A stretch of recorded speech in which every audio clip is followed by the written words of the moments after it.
Pam, are we ready? Wesley, we can start whenever you want. Okay, very good.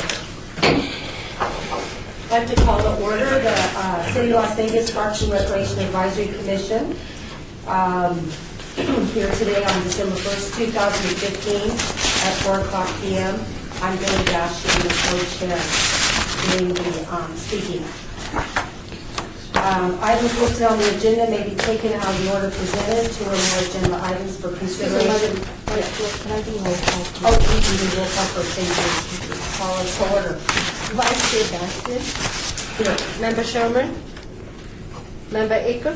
Here. Member Gabray. Here. Sorry. Member Armenian. Member Lopez. Here. Member Ellison. Here. Member Thompson. Here. Chair White.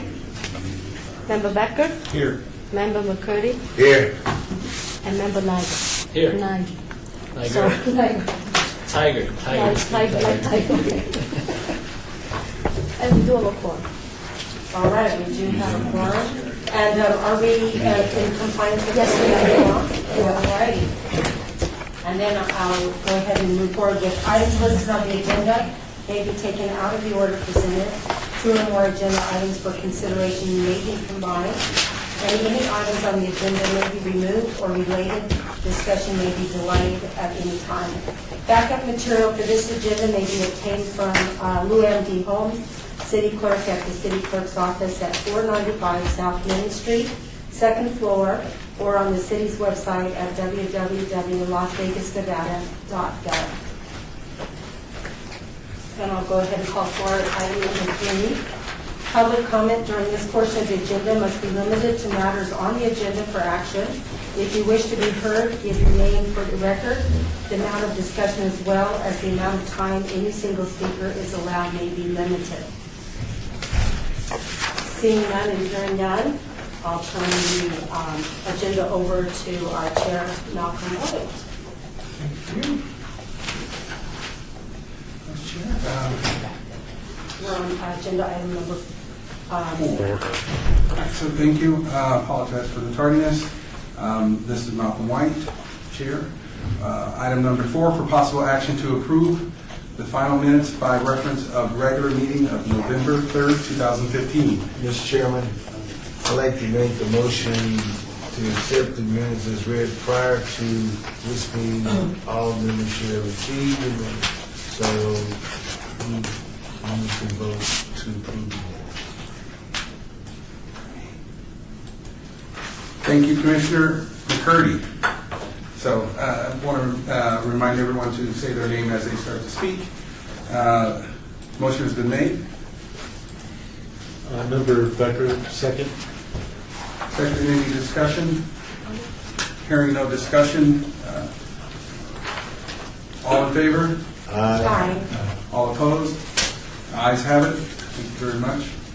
Moving on to number 5, report for detention, report by detention and enforcement staff regarding issues at city facilities and parks. Who do we have here today? Good afternoon, Nancy Weber, Deputy City Marshal. Everyone should have the monthly report in front of them. If you need one, if I missed anybody, no, I'll bring one over to you. The first kind of snuck up on us with the holidays and our secretary retiring today. But anyway, the calls for service, the total number was 218 dispatch calls. The average time for service was 9 minutes and 1 second. The field initiated calls were 289. Total number of calls 457. Highlighted here are the total number of arrests, 25, number of citations, 87, and total number of just incident reports where we didn't have the suspects in custody or anything, or leads is number 28. Highlighted are some of the popular items or the prevalent items. The first one on Ward 1, the battery. We ended up catching the person at Pioneer Park that attacked the female, and he was arrested for coercion and holding against will. Just so you know, that's what the actual charge was instead of battery. We've had 7 copper wire thefts in the last 3 weeks, which is really high.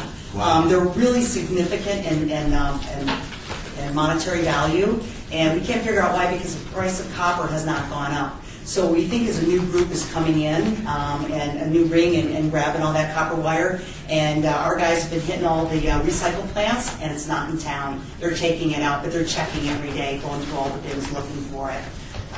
So that's something that's probably going to California.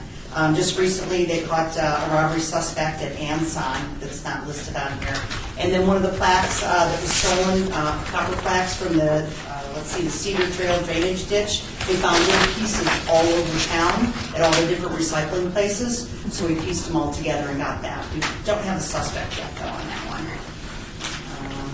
And let's see, for the robbery with the deadly weapon that happened at Doc Romeo. It was a female whose son, I think, was missing a skateboard or something, so she went and attacked a bunch of kids. But she was arrested. She's put in custody. It was just kind of a significant thing. Kellogg's here, we did have a man who was reported that he was walking around with a rifle in the park, in the play area. It was reported by a mom, and he had pointed the gun at the little girl. So we didn't catch him. But we're still looking around for him. Bruce Trent Park says an auto burglary ×2. Well, actually, it's ×3 now. They hit, I think, on the November 16th, and then again on the 21st. And that's what I put in front of you here. I was actually involved in this one. We saw the vehicle from the camera that was across the street at TPC Golf Course, and so we got that closer up. And then the credit cards. Actually, we have the descriptions of the suspect, which was a male, but the credit cards that were stolen on the first day, we have the pictures of the people using the credit cards there. So eventually we will get that, hopefully before we do too much more damage. And those are the significant things we have going on. Still looking for suspects for the malicious destruction of property and for the graffiti and the copper wire. Chairman White, I have a question. In reference to the copper, the new copper rules for these recycling facilities, can you just kind of refresh us on what they do when they receive copper? I thought they made it more challenging for people just to turn in copper. And I meant to bring a piece of paper for you, but I'm going to get it to you in particular. Because we have the city of Las Vegas, I think we have 8 different types of copper wire, and I could be wrong on that, but I've done the reports on them. There's the different weights and the different thickness. Each one of them is marked City of Las Vegas, all up and down, so that we can track the city's copper wire. On the wire? Yeah. So it can be identified. So that's how when our set team goes out, and goes to the recycling bins, they can identify the city's copper wire. So what happens is the wire, Commissioner McCurdy, on the wire it has the stamp City of Las Vegas, not the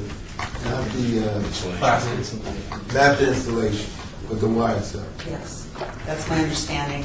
And I meant to bring that, but I'll make sure it's for next time to show you the differences in the wire and how it's signified that it's the city's. Again, Chairman White, thank you for having an interest in showing us that. Can you also give us some update or educate us on the rules surrounding turning it in? Because if I'm correct, I think that they did change those rules sometime over the last few years because of the common theft that was happening. They made it so that they could track them. I'm not sure. If I'm not correct, then don't report on it. How the recycling places, well, they contact us anytime they get any copper wire in because they're able to identify that what's ours, and then our guys go out and we have a set team that goes out and you can tell which is our wire and what is not our wire. So they were doing that all this week, but Thank you. I'll get more information for you. All right. Someone I was talking, again, this is Chairman White, I was talking to some constituents, and they were saying we were having a discussion about the turning it in and how people were having more issues when they turned it in because they had to get IDs and all this other stuff, and you couldn't come from other states to turn it in anymore. Oh, I'll find out all the details because I don't want to be misquoted on that, but you do have to have identification when you turn copper wire. All right, thank you. Anything more? Mr. Chairman? Yes, sir. Thank you. Member Lopez, would you say there's an increase in crime? an uptick in crime.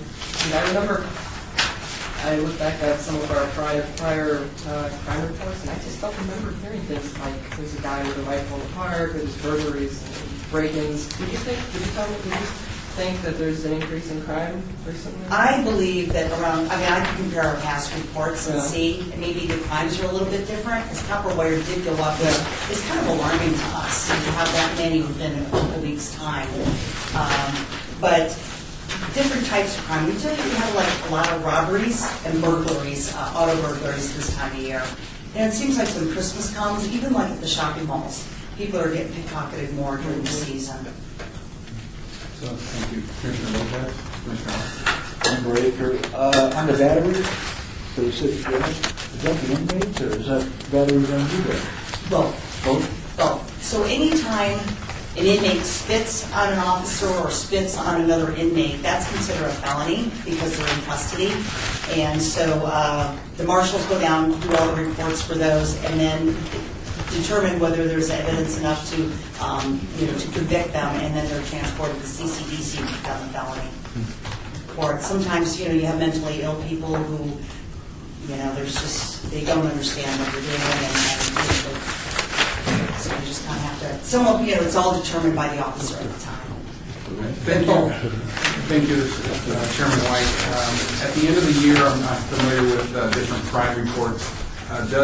Do the marshals put together a year summary of crime so that maybe Commissioner Lopez and others would be able to recognize how much crime we had in the city for the year 2015? I believe so.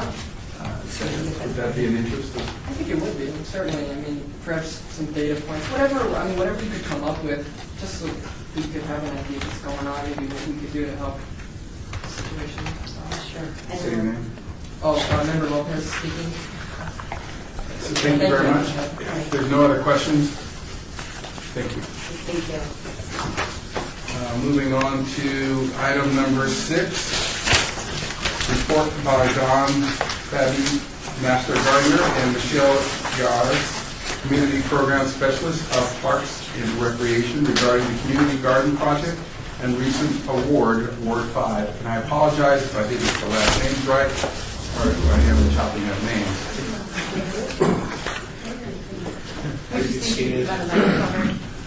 I just want to take an opportunity to celebrate a real jewel. Don's been helping our department out for a number of years. He has recently been acknowledged here Valley-wide for what he's accomplished at the Doolittle Community Park and other parks. With that, I'll turn it over to Don.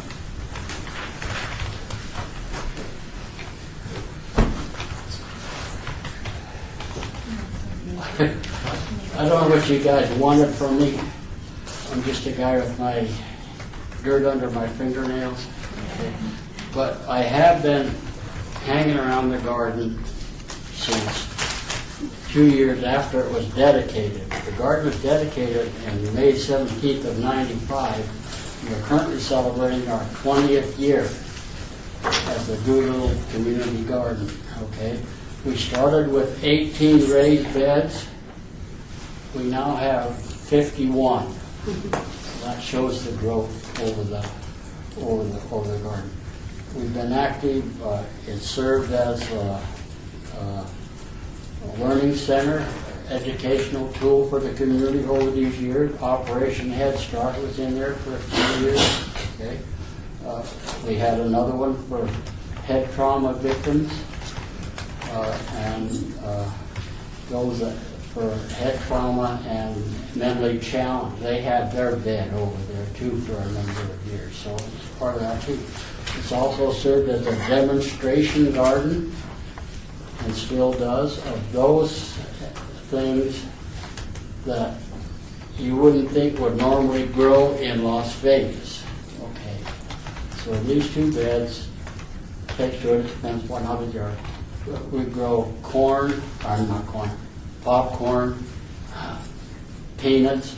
You can't have peanuts without popcorn, of course. And we grow cotton, grows over there very well.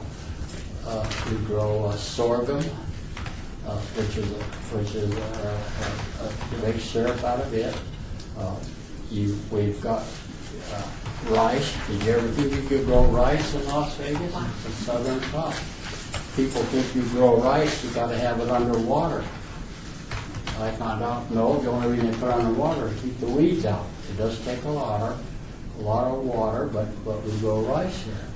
Quinoa, another good, amaranth, you know about amaranth, those two are the most healthy grain you can grow.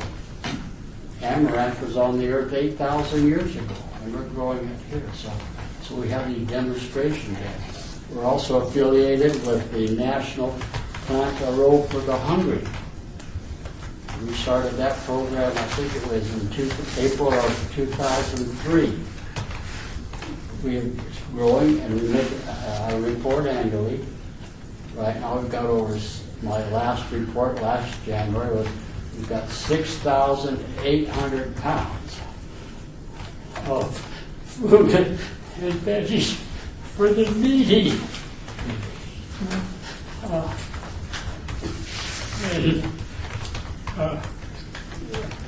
We grow it among ourselves and we share among ourselves. And then we give it to, we take it over to the center and Michelle, chefs are in their kitchen, they'll cook it up that way. We'll give it to the homeless on the street.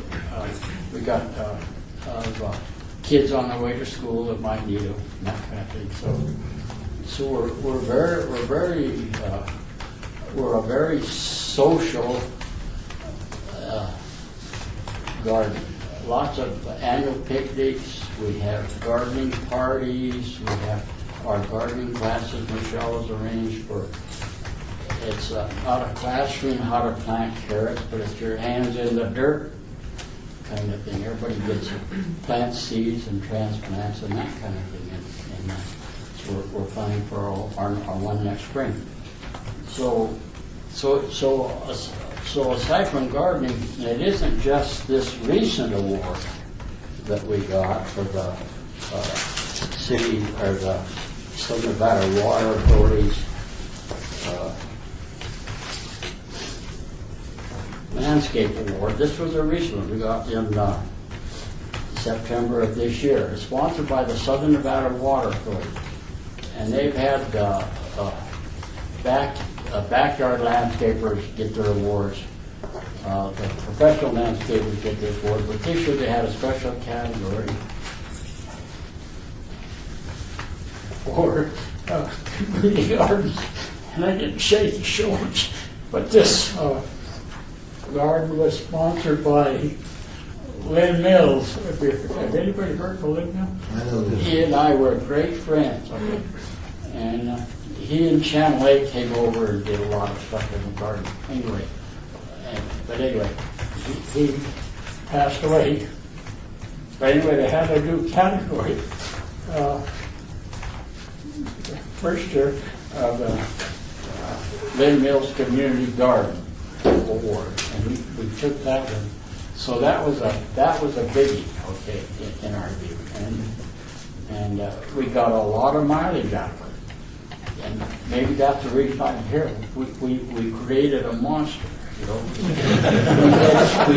we did Water-Wise was in here. Then City of Las Vegas came over and videotaped it, which I haven't been able to get a copy of, or I've gone through the contact to get a copy of that tape. It was a month or two ago. I just heard about it. But anyway, and this is the reason we're here, and for some of these reasons. But we're more than just an award kind of thing. We do it for a lot of different reasons. We got a lot of national recognition. We got recognition 4 times bigger than this, as big as this was. Okay. We were affiliated with the National Garden Club, and we entered this garden, entered this contest. I'm going to pass it down, but I don't think. But it gives you the whole thing. It gives a lot of details in the pictures and stuff of the homeless people and the different things that were part of our gardens and other feature garden. One of the things you guys probably did without knowing it is when you built the garden, you made it handicap accessible. And that is a big feature. I don't know if you did it by ignorance or design. Design. But you made all the beds for the people could sit in their wheelchairs and tend their gardens, okay? They made it 2 aisle widths apart, so 2 wheelchairs could pass between each aisles. And you put water features in there that they could tend to it themselves. So you did a lot of these things that you did. But anyway, in this thing, this is part of my application for this National Garden Club Award. Okay? Now in this application, I think I've got a loose copy here. Wait.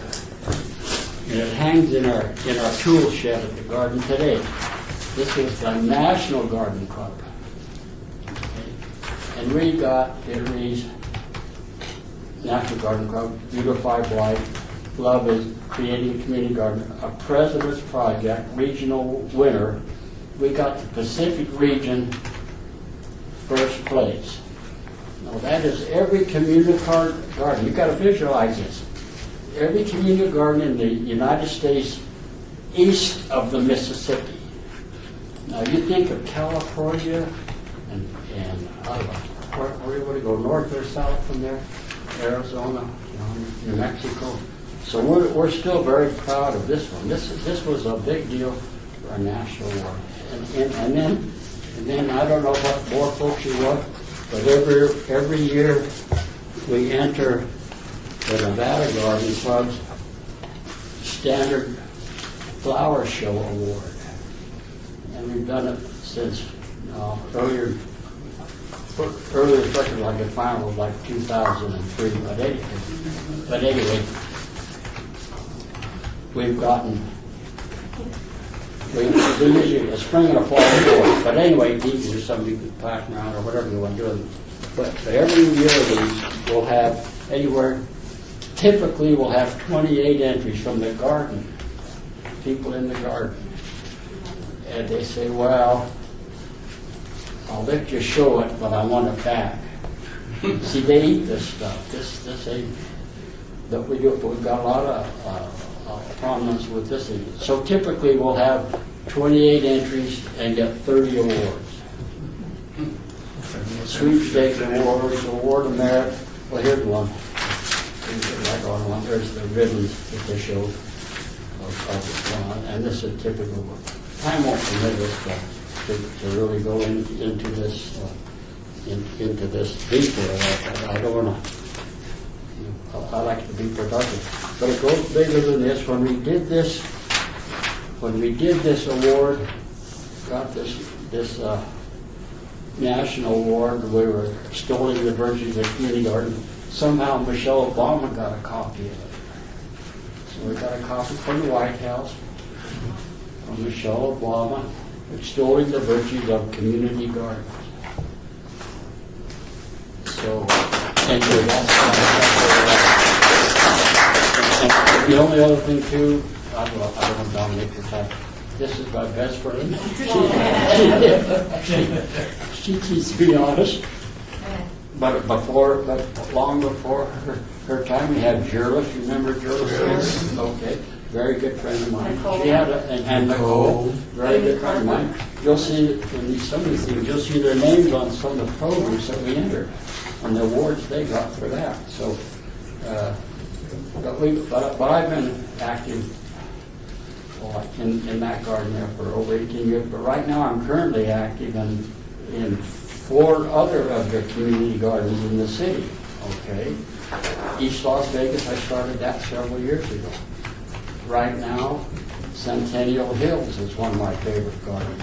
Okay, Durfeld is a brand new one. It's going good. We're working with Stephanie, and then we've got the one at Las Vegas Senior Center. Okay, and they're all different. Culturally diverse. They have their own social makeup. Everyone is different, but in their own way. Some do it socially, some want to do this stuff. And that's what's great about it. No two of them are alike, but the end result is what you want. whenever I teach classes or community garden stuff, and I'm getting ready to end here, so I don't want to dominate your time. You have to have three things to do a community garden. You have to have interest, a lot of interest, okay? You have to have the support, and that's where you guys come in. And then the last thing, you got to have dedication. And this is the thing that really helped us out mostly in recent years is the support that we get from the city. Okay, you know, they do a lot of us now visualize me. 20 years ago, I just turned 80 the other day. I'm blind and all these kind of things. So right now we need the city really to help us with the heavy lifting. Gabriel, I said in my speech to the mayor the other day, whoever needs to know, you got to give Gabriel a raise. You know. But anyway, they dump the trash, they prune the trees, they kill the Bermuda grass, they move the heavy stuff around as we need, and just say, you know, what do you want to do, and then you just get out of the way. So we really appreciate that, and you folks, and the support from you guys. So. Let me share this with you, Commissioner McCurdy. One day, I visited his community garden. Him and his city employees over there working in the garden. And that was probably Gabriel. And yes, I think they were Gabriel. And he says, "Who you?" I said, "I'm the park commissioner." I said, "Did you know you have a park commissioner?" And so I want to let him know I live in the neighborhood. I live there in historic Vegas Heights. I lived there for 30 years, so I know all about the community garden. I know all the great work. It's right behind Fire Station number 9. And during the time as Billy Basham being the director of Parks and Recreation, and also Dr. Jackson, they have always supported the Doolittle Community Garden and the programs in Ward 5. And on behalf of myself and Commissioner Elizabeth, we would like to really let you know we're grateful for everything that you've done. And I'm feel very good about your compassion for the community garden. So, don't you have to bed over there? I never been there. Elizabeth. Are you the Lisa? I'm Elizabeth. I've never been there, but I promise you. Well, there's a Lisa in your city, worked for the city. Lisa, did you go there? You didn't do that? Yes, I just want to say Lisa that Sherman.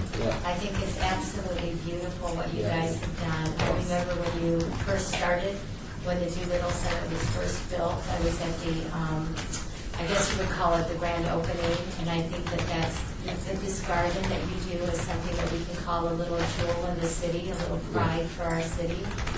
And I just asked, so as a registered dietitian nutritionist, I think it's absolutely wonderful that you're growing vegetables, and I like the pictures with the kids holding up the fruits and vegetables. That was awesome. Yeah, that one that's going around, yeah. No, that was good, the homeless people, all the stuff that we do the chef for. But it's just, people doing community gardens, and you've got to have those three elements I talked about, but they're doing it for a lot of different reasons. Now, people used to grow it for variety and freshness, and I want to grow what my grandma grew up in Massachusetts, which doesn't do well here, but they learned that. But anyway, it used to be for those reasons, but now they're doing it for some of the things that you're talking about. This salmonella and E. coli, so they're afraid of those kinds of things, and they want to know where their food came from, too. And so for those kind of reasons. Another one, too, is you're thinking about it. We don't think about it, most of us, but for emergency preparedness. So you get these trucker strikes, where you have this big fire at the home path here a while back. People couldn't get the trucks in there for half a day or 3/4 of a day. You get something more than that, and a trucker strike or some event up in Utah, it just shuts down the whole valley. You got a couple million people living here. You can go in the back here and grab an ear of corn and dig a potato or something. Anyway. Thank you, Don. This is Commissioner White. I do have a question. It may not be realistically relevant, but you mentioned it, so I'll bring it up. You said that you grew popcorn. You harvest it in the summer, you just bring out a bucket and it just pops into the bucket. Well, that's what, who was it from? Who's our commissioner? Barlow. Councilman Barlow? Barlow, said, yeah, I thought it just came out of a can or a jar, you know? No, Steve, no. Well, Are you growing butter too?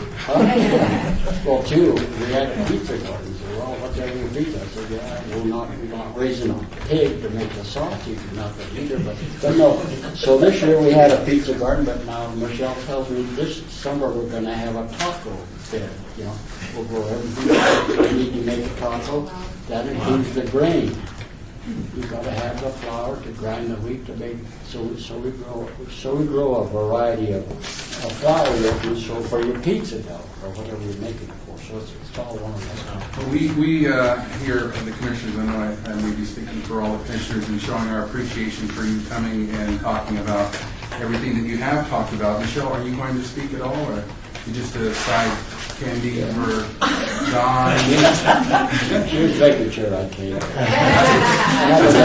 had another tour of the garden just before this event, so.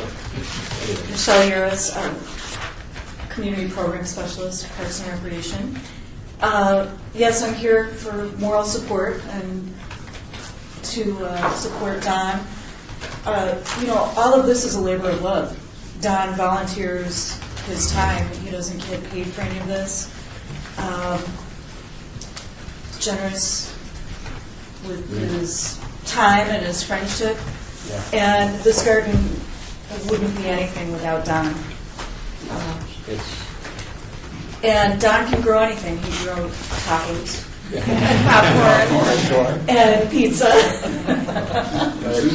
Yeah, more tacos. You know, you can grow anything here in Vegas if you know the rules. You can grow blueberries here. You got to get the right variety. Southern High Bush.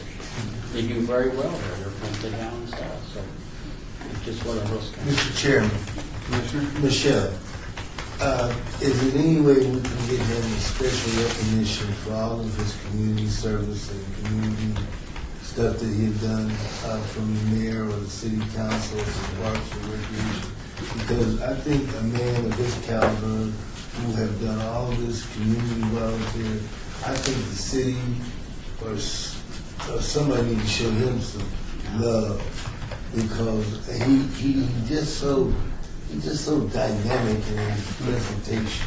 So I would like to see somebody, get some kind of certificate to show him a little appreciation. So, Commissioner Curry, if I may, just Chairman White, we will. It's on record, so we'll have Tim. I mean, Mr. Chair, that Don's here. Actually, he received that acknowledgement Can you from state the your mayor and name? council. Don received an acknowledgement from the mayor and council at the last meeting. So we let him practice on the mayor and council before we came here to the park advisory. But Don, I think I echo everybody. We just absolutely adore what you do down at the gardens and really appreciate what you do to help that community out. Well, it's all your garden. It isn't me. Right. The interest and support of your city staff. Those two elements are part of that. Commissioner Vashon, Don, I've known you for a really long time, and it's really pretty amazing that you still hang in there and have taken so much of your garden love out into the community. Just wanted to share with you that in 1995, at that Doolittle dedication, rededication of Doolittle, we had a chance to go over to the garden, and I think you had a contest at that time where you had sunflowers that had been growing, and you put them in a packet. And I just want you to know, I took them to my home, and for many summers, I was able to grow those huge, huge sunflowers at my house. So not only did you have love in the garden, but it got to be spread, I'm sure, in many different homes. And I just want to also personally tell you thank you. Yeah, I know that's the mammoth variety. Yep. And we do sunflowers because we do everything organically. We don't use pesticides. And we invite the birds to come in. And they feed, and the bees are full of that too. Birds are one of our favorites. They moved to my house. We're lucky too. We've got the good kind. We don't have any pigeons. They'll get up by the wires and look in. pigeons don't eat fresh food, they can eat something from chocolate. Thank you very much. If there's no other questions or statements, we appreciate you participating today with us. Thank you. Thank you.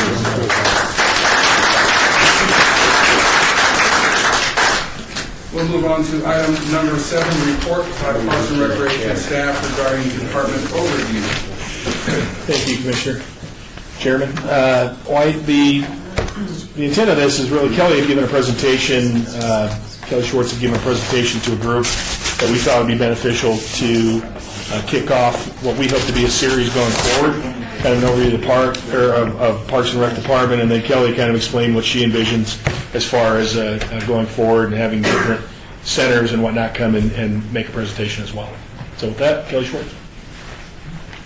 I'll repeat it again. I'm Kelly Schwartz. I'm with Parks and Recreation. What we thought we would do, since we do have quite a few new commissioners who may not be completely familiar with the department, today I'll just do a quick overview since we're running close to our time. But I'll do a quick overview of the department. Then every month we're going to have one of our facility staff come out, and they're going to explain what they do at the facility, special programs they offer. So by the end of next year, you should have all of our staff, so you'll know everything about the department that you're going to need to know. So I do have a PowerPoint, so, visual, so don't look at me, look at that. Anyway, our department actually started in 1949. That's when it was first established, and actually the first recreation center opened in 1950, and I don't know if you're familiar with downtown, where the Downtown Transportation Center was located. Squires Park. Thank you. And it was called the Wildcat Lair. There we go. So that was our first recreation center, and it actually was for the airmen that were stationed at Nellis Air Force Base. So that was our initial claim to fame. And over the years, our department obviously has changed quite a bit, and I'm very happy to say, not the happy part, in 2009 and 2010, with the recession, we lost quite a few of our employees. But now, since everything's getting back together, I would say we're pretty close to bringing back almost every single employee that we had let go. So we're pretty proud of that. Let's see. There we go. We have 68 parks. We have 4 trailheads. If you're not familiar with a trailhead, what our trailheads are is mainly what it says. It is a trailhead. It's an amenity. It's usually a parking lot. Some of them have pull-through stalls so people can come and bring their horses, and they have some hitching posts and things like that. So we're kind of getting more and more of those. There's a really nice one that's up off of Wallapai. It is the Wallapai Canyon Trail, and that trailhead actually is a trail that's almost a full mile, and I walk it every Sunday. So. With that, we have 6 community centers, 5 active adult and senior centers, 2 sports complexes, 6 pools. We also oversee Big League Dreams, Centennial Hills Community Center run by the YMCA, Durango Hills Community Center that's run by the YMCA, and Las Vegas Sports Park. All of these are actually managed by third party. They were all leased out. Some of them were done when the recession was to make it easier for our department to still offer their services. But we have great relationships with all of these groups. We also have 3 tennis complexes, the Darling Tennis Center, Lorenzi Tennis, and All-American. This is one of, let's see, my clicker works. Okay, Lorenzi Park. I don't know how well you can see these pictures, but there was Lorenzi Park when it first was open. It's one of our oldest parks. It was in 1926. And Lorenzi Park, kind of as you see it today. Here's another overview of the historic park. And then once again, as you see it today. And Lorenzi has an amazing history, and we had done 2 major renovations in Lorenzi Park over the last 5 years. And if you take a walk around the park, there's historic placards that will explain the entire history with a lot of these historic pictures. It's actually a fantastic park, and I recommend, if you've never been there before, just go there, take a walk, great walking paths. There's a lot of really, really nice amenities there, and so I would highly recommend that. Kellogg's Air was one of our unique parks that was built in 2005. It's 107 acres. And there's actually 11 soccer fields. What was unique about that is 7 of the soccer fields are artificial turf, 4 of them are real turf. What had happened with the artificial turf is different companies we had tried out, and obviously working with Public Works, working with field operations, to see which artificial turf was going to be the most beneficial, which would last the longest. And now, over the past probably 1.5 years, we've actually replaced all those fields now. So they're all brand new again. To your right, you're going to see that's the Darling Tennis Center. That's a 23-court facility. It's a pretty amazing facility when they have big tournaments there. They do have the center court that's lighted with stadium seating. We've actually hosted some major tournaments there. It is now, once again, like I said, run by a third party, and they're still having great success out at the Darling Tennis Center. Floydland Park, another park if you've never been to. Kind of bizarre to be in Las Vegas when you go out there because it's something that you never would really expect to be in Las Vegas. Very historic as well, once again, with the Historic Preservation Commission. There's placards out at the park that'll explain the historic features. There's the water tower. We have the Foreman's House. We actually have quite a few weddings out there now, and that's really, really increased over the last year. We've started to really promote having weddings out at the park, and it's become extremely popular. One of the other kind of neat things about this park is there's peacocks. And if you've ever been there at night when it's dark out, peacocks are scary, so I don't recommend that, but you can go try it for yourself. And what's great about this park is we do have over 200,000 visitors every year come out to Floydland. It's a pretty amazing thing. There's a lot of free resort things there as well, so that's kind of exciting for us to have. We do have our community centers out in Summerlin. We have Veterans Memorial. On the east side, we have our East Las Vegas Community Center. Cimarron Rose is kind of in the middle. Mirabelli's right off the 95 and Jones. Stupac closer to downtown, right behind the Stratosphere, and then we have Doolittle on the west side. And we're pretty proud of our community centers. They offer some amazing programs, and as you can see, Michelle works at one of our senior centers, which I'll get to in a sec, but we have some really dedicated staff who are very passionate about what they do.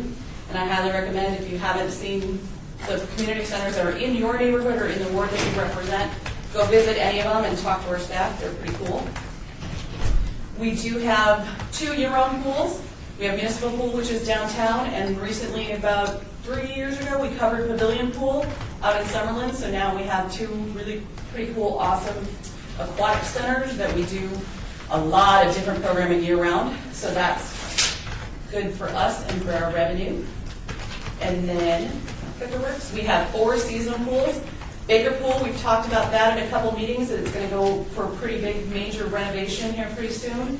And so hopefully it will become a fun pool instead of, I know I'm going to go on record saying this, a prison pool. I don't know if prisons have pools, but that's what I would picture. So that is going to be completely redone. We're going to stick with community pool? It'll look amazing when it's done.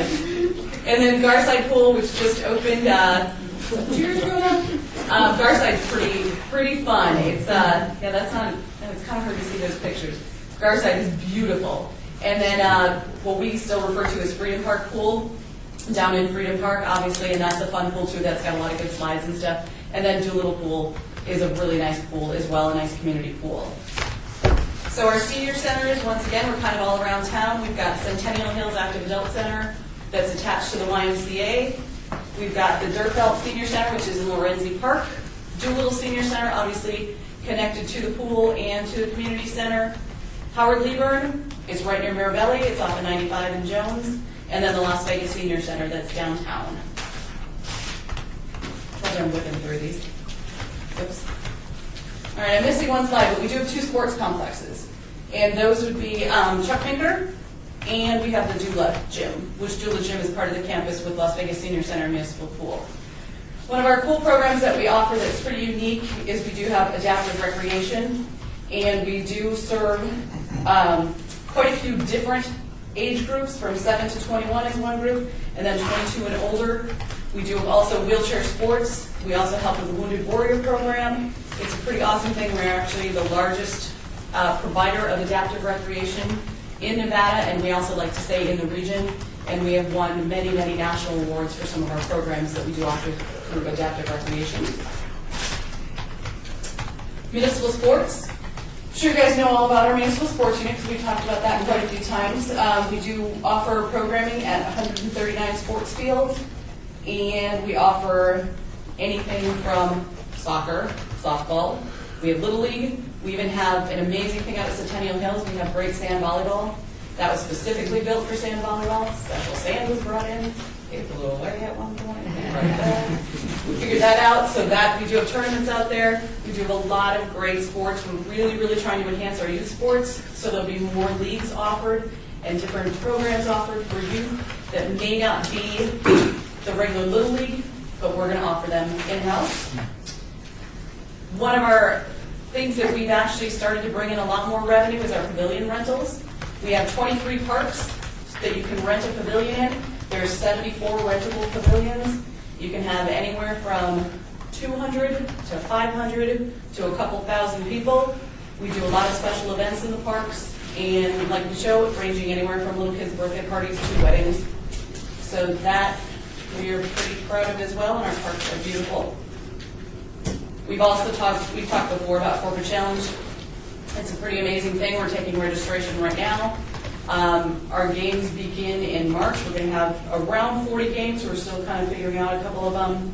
But as we said a couple times, they range anywhere from archery to basketball to 3D dodgeball that Tim participated in. Tim and I also participated in flag football. I almost died. I don't know about that again. But swimming, and it just brings corporations, small, large, all over the valley, together for a really good competition. It's pretty fun, mini Olympics. And with that, I think I was quick. Any questions? This is Chairman White.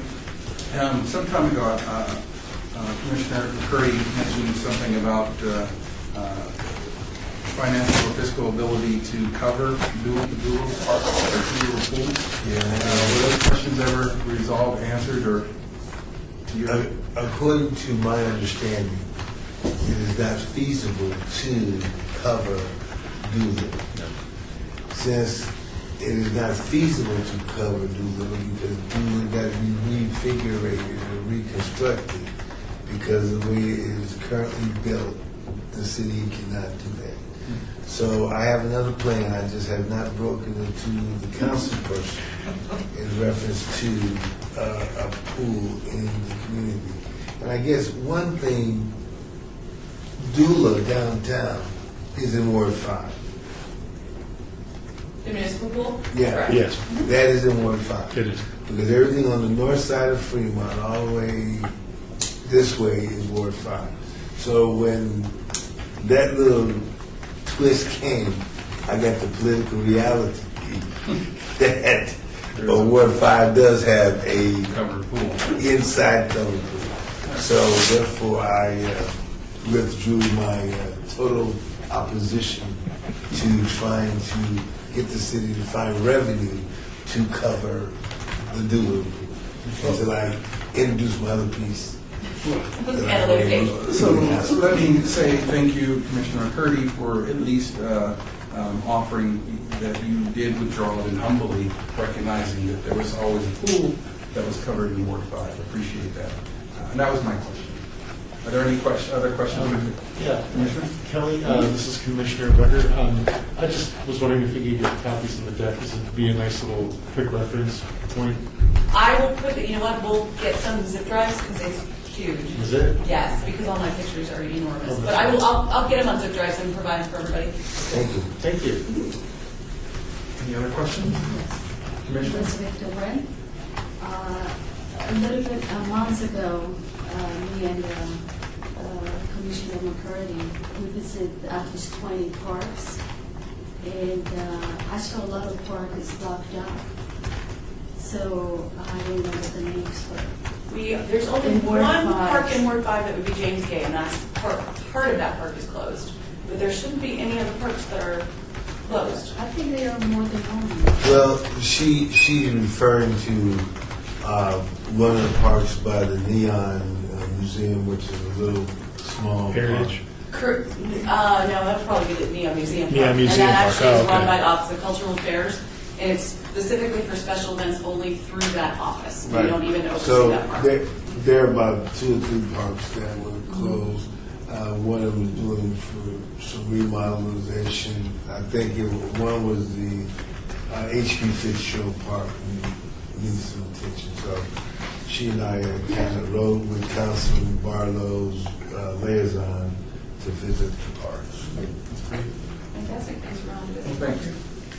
And I would encourage any other commissioners to review or take a tour of their wards to see their parks. I've done that in my ward, and historically we took a bus years and years and years ago. Right. When there was some revenue. That has gone to the wayside now. So congratulations. Any other questions? Commissioner? I have a question, Kelly, about the structuring. State your name. You said now that the budget is. Madam Commissioner. Can you state your name? Oh, I'm sorry, Lisa Sherman for the record. Now that the budget has been rerouted. Yes. Are you saying that the positions that were eliminated will be brought back?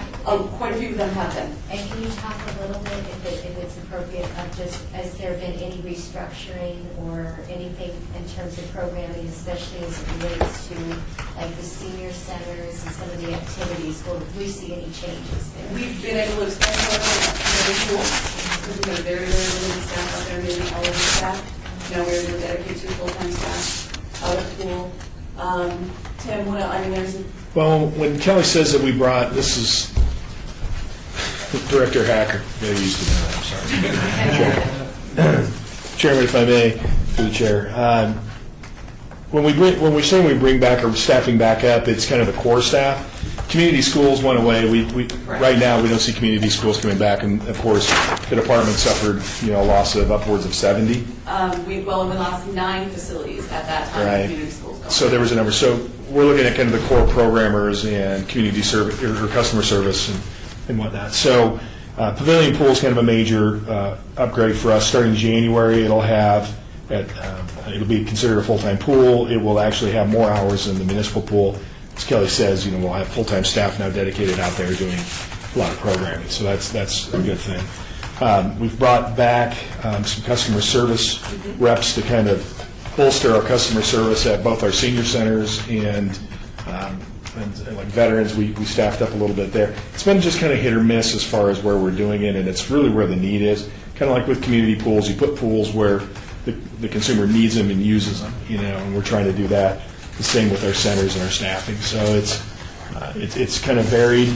We're hopefully done shuffling staff around for at least another 6 months or so. First time in a long time we didn't have anybody within our organization petition to be moved through what's called Article 22, which is part of the CEA. Billy's raising her eyebrows because it's probably the first time ever that someone hasn't tried to move across the boundary, which is kind of an east and west boundary within the union contract. So we feel our staffing pattern is pretty good. The customers seem to be satisfied, and the staff seems to be satisfied. And then what about the safety programs? Because I didn't hear them mentioned. Are they still Safety, I'd like to say we lost in the divorce. When we separated from neighborhood services and we came to Parks and Recreation, safety stayed on that side. Yeah. So, I was wondering why you had mentioned Yeah, so, okay. Mr. Chairman, I'd like to say that was very well put, because I always thought that Safe Key should be in Parks and Recreation, but they seem to think it should be in neighborhood services, I guess. And I don't really understand that logic, because the whole programming of Safe Key is a multiple educational plus recreational event. And I'm trying to figure out, how does neighborhood services manage, keep that type of program, but I guess it's through nutrition and who has the money to operate the program at that particular time. Director National speak on that. So, if you want to... Just quick, I'll try to do it quick. Director Hacker. The Safe Key and batteries included stayed with neighborhood services, and that's because there was an education element that was being undertaken within neighborhood services. That there was a recent city manager informational report, SEMER, to the city council, I think, and it's already been amended last month, but to go into effect starting in January, there will be a new department, which that name's kind of changed.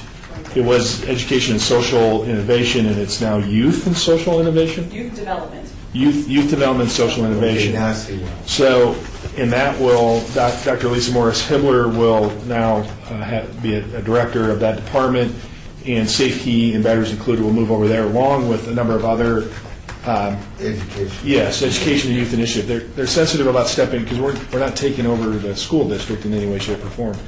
Trying to find ways to better prepare our schools, or our students for school, and better prepare children in underachieving, areas, in our economically distressed areas a lot of times, where we already have centers. They'll be doing some new initiatives there for pre-K, pre-kindergarten. We already have 2 sites that offer pre-kindergarten, but we see that there's an opportunity to expand that in other areas. So there's going to be a lot of, I think, innovation and collaboration with this new department that we're pretty excited about. And we'll report back on that. I understand now, because I understand. So thank you, Esther. Thank you for those clarifications. Commissioner? Commissioner Bastian, I did want to ask about the golf courses. Did I just? You know what, I probably didn't include them as community partners, so Oh, thank okay. you for that. But we do 4 municipal or 4 golf courses that are also third-party vendors that we do mainly operations and maintenance overseas, those types of contracts, but there are 4 municipal golf courses. Thank you. I just wanted to acknowledge on the record that you do have those. You may find them in my inventory. notes. 'Cause I- Yep, that's all right. I just know you have them in your Yes. inventory and wanted to acknowledge them. And thank you, Commissioner Bastian. I'm sure they'll show up in the PowerPoint that we get. If there's no other questions, we'll move on to item number 8, report by Parks and Recreation Director regarding department announcements. Well, Quickly. Thank you, this is Director Hacker. Since we've covered a lot of ground, I'll just quickly kind of go through what's been happening. The city's been working on the Northwest Area Interlocal. You noticed when the slides were up, there's that big donut hole that's county. So that interlocal had expired, and so there's been talks and discussions about reworking that interlocal. Parks got involved because there's always thankfully, a lot of interest and emphasis on and needs for parks, trails, and open space. So I've been part of those conversations. There's been a new operations and maintenance director appointed. I don't know if we announced that, but Jerry Walker, a longtime serving deputy director over Fleetwood Act, has taken on that position as the director. He actually has restructured within his O&M responsibilities where he's going to personally oversee parks as well. So Rosa Cortez, as you met back in August, the plans are to invite them to come in January and every month to have a standing item on the agenda for operations maintenance to be here to bring you up to speed, to answer any questions that any of you may have. So that's going to happen. We have our annual staff meeting this December 10th, where we're going to roll out our new customer service initiative. It's kind of the big initiative going forward is, while we all like to think we give good and great customer service, we realize that we really weren't doing it in a formalized fashion. If you don't do that, you can't really set expectations. So we're rolling something out. We allowed a committee of our staff to really put that together. They were very innovative. I can't let the byline out because it's secret yet, but it's going to be kind of catchy, and we think staff's going to get behind it, and the intent is to just have consistent and excellent customer service in all that we do. Just something that came up earlier today, actually. Country Ridge Circle Park, the bathrooms have been an on-again, off-again struggle as far as closing them, only open them for special events. Councilman Coffin's asking that they be opened on a permanent basis. And so they're evaluating doing that. Operations and maintenance, of course, is responsible for that. And then there's also ongoing conversations about modifications to the bathrooms. The reason they're closed is because of the activities that can occur within a closed space. And so the modifications to the bathrooms would hopefully create kind of I would call it a beach bathroom, where there's some free space, clear space that you can see through, some removal of some bushes and things. But there's this thing, there's just, unfortunately, in an urban area, there are things that happen in a bathroom that you don't want to talk about publicly on record. But yeah, so but the intent is to open those back up and to try to create a safe environment for anybody that would come and visit the park. Thank you. We'll go quickly, Commissioner Lopez. Yes, Member Lopez. Could you give us an update on those modifications? I remember bringing that up at a meeting some months ago. Yeah, the update is operations and maintenance is going to meet with the councilman's office, I believe, next week to get the councilman's support of the modifications. Although at the same time, the councilman's trying to get the bathrooms open, so that's really So where they're at. Chairman White, so after he gets briefed and/or gets his support behind it, if we could then get some type of Sure. report. Yeah, absolutely. I would hope that, again, Director Ecker, in January, when Director Walker's visiting, hopefully he'll have the good news that the project's been complete, or at least it's underway. Lastly, I know Chairman and I had a quick conversation at the last meeting about holidays. Is there a desire, I guess, for this group to try to get together to have some kind of holiday observation or Yeah. cheer? But they'll leave that up to the chairman. That's just like an impromptu, because in the past years, we've always had a formal, well, a long time ago. When the budget allows. Yeah, well before the recession, and again, this is Chairman White, we had a formal little get-together where we would just kind of commingle and eat and celebrate the year of participating on this commission. So that budgetary opportunity does not exist, and I was just exploring whether or not we just wanted to meet somewhere close down here, because we got the casinos right down the way here, and just have an opportunity to just share and do a little cheer of whatever it is, non-alcoholic beverages, because I know Commissioner Acker is, non-alcoholic beverages, but I just put that on the tape. If that's something that you'd like to do, then I'll work with Director and see if that's something that we can kind of get together before the end of the year.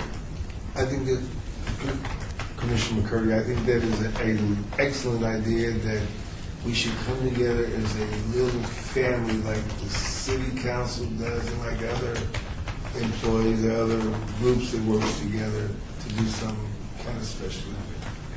And I don't profess to have the energy behind it. I just own the idea, and I don't know what it looks like. So anything that I've suggested is purely a sounding board or an opportunity to brainstorm something to do. If you'd like me to participate in that brainstorming or just give up a great idea, you can email me directly or email the group, and we can and surely we can find a way to get it done. If there's no other questions for the director, we'll move on to item number 9. Which is, and before we do that, let's go ahead and give our new Commissioner of the Parks and Recreation Commission an opportunity to introduce himself and state his name and what ward you're in and how you got to this point. Thank you very much. My name is Stephen Niger, born and raised Las Vegas, live in Ward 4, nominated by Councilman Stavros. Happy to be here, happy to contribute, looking forward to it. I do, by trade, commercial real estate, so I do land, and I'm very familiar with property all over town, so I'm just happy to be here. Thanks for bringing me up. All right, there's a little line under the word Tigger. I was just saying his last name rhymes with Tiger. That's right. So you can. I guess that's the best. My dad went to Clark High School and graduated in '78. I guess he was a very good football player, and he was the coach for Powder Puff. And they were all the ladies on the team. They were called Niger's Tigers. And so ever since then, if I needed to give them a talking point, rhymes with Tiger usually. Well, we appreciate that association with the Powder Puff. You probably hear that from this point. Moving to item number 9, citizens participation. Public comments during this portion of the agenda must be limited to matters within the jurisdiction of the commission. No subject may be acted upon by the commission unless the subject is on the agenda and is scheduled for action. If you wish to be heard, give your name. For the record, the amount of discussion on any single subject as well as the amount of time any single speaker is allowed may be limited. Is there anyone for the citizens' participation? I want to say one more thing, Chair White. It's Commissioner Bastian. Kudos on your tree at Opportunity Village. So if anybody has an opportunity to go and visit that location this year, they've got a beautiful, beautiful department tree. So good job. Anyone else? All right, with that said, this meeting is adjourned.